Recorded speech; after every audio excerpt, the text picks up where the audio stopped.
Hi guys, I'm coming by today to have a cup of coffee with you and think a bit about mental health. And obviously, we're in the Mental Health Awareness Month and week, depending on the part of the world that you are in.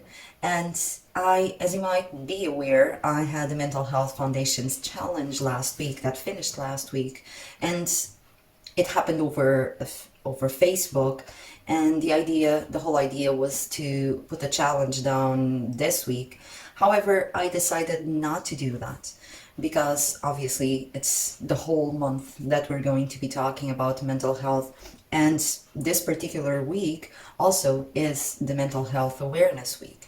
So I'm coming by today over a cup of coffee to invite you, if you want to learn more about mental health, if you want to transform your mental health and put some extra meaning into this time of the year, I'm inviting you to my Mental Health Foundation Challenge. It's totally free, and all the replays will be available until the end of the month of May. You can check out, if you're watching this on Instagram, you can check my bio. If you're watching this on any other platform, the link will be around here somewhere, either in the comments or on the post below.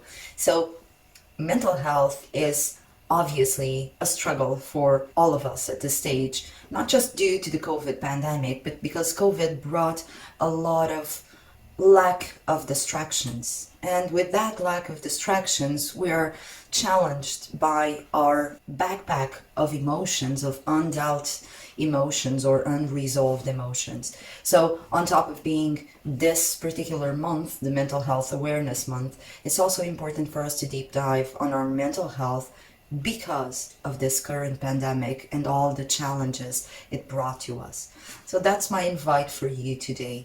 And my whole point in doing this is really to fight the mental health stigma, because I'm working in mental health for 18, maybe even 19 years, and what I've been witnessing for all this time is that the stigma is not really going anywhere.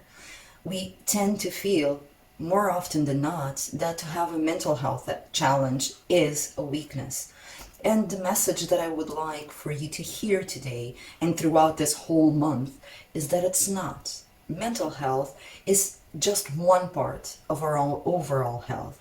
And to feel that because I'm struggling with anxiety or even with depression for some time now, that is a weakness and that makes me broken or makes me bad in whatever way. It's the same to tell ourselves that when we have the flu, we're a weak person or a broken person, which obviously we're not.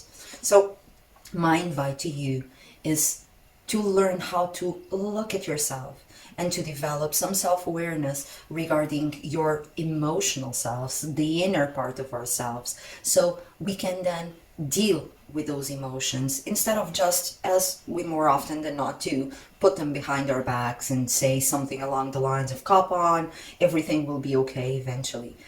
And this is not just an issue with people that are not linked to mental health. A lot of us, even professionals working in mental health, we also deal with the stigma. I had once a psychologist telling me that if he was doing appointments with another colleague, as in if he would be the patient or the client, he wouldn't like other people to know.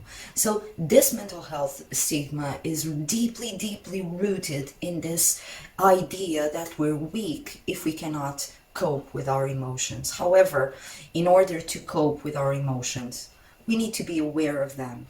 We need to understand them. We need to accept them.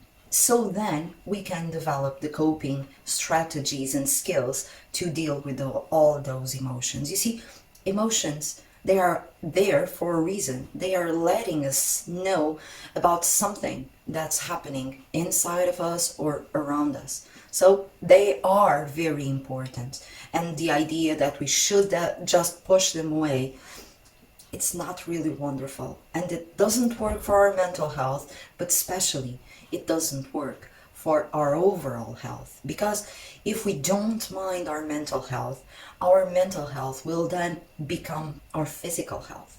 There's a huge impact, and you might have seeing this happening in yourself when you have symptoms of anxiety and your heart is racing and you're feeling palpitations and you're sweating and your body's shaking, if that stays there for a long time, the overall result is that we might then be dealing with physical issues, not just the symptoms of anxiety, but then heart conditions or other organ physical conditions. Because when we're under a huge amount of stress for a long time, that means that our body, our physical body, is under a huge pressure that it's not meant to be there. Stress is very useful, very important in our lives for a short period of time.